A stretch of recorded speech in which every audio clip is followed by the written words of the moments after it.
नमस्कार. जय श्रीकृष्ण. सुरुवातीलाच आपल्याला सर्वांना श्रीकृष्ण जन्माष्टमीच्या मनापासूनच्या शुभेच्छा.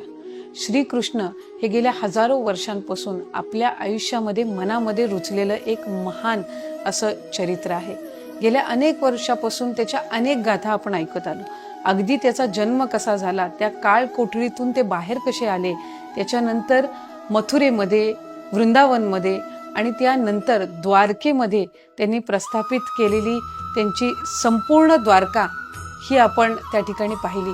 महाभारतामध्ये त्यांची भूमिका, त्याचबरोबर त्यांनी दिलेली भगवद्गीता ही तर गेल्या अनेक वर्षापासून संपूर्ण जगाला मार्गदर्शन करत आलेली आहे. या जन्माष्टमीच्या निमित्ताने आपल्यामध्ये सुद्धा आपण श्रीकृष्णाबद्दलची एक प्रेम भावना निर्माण करण्याचा अधिकचा प्रयत्न करूया.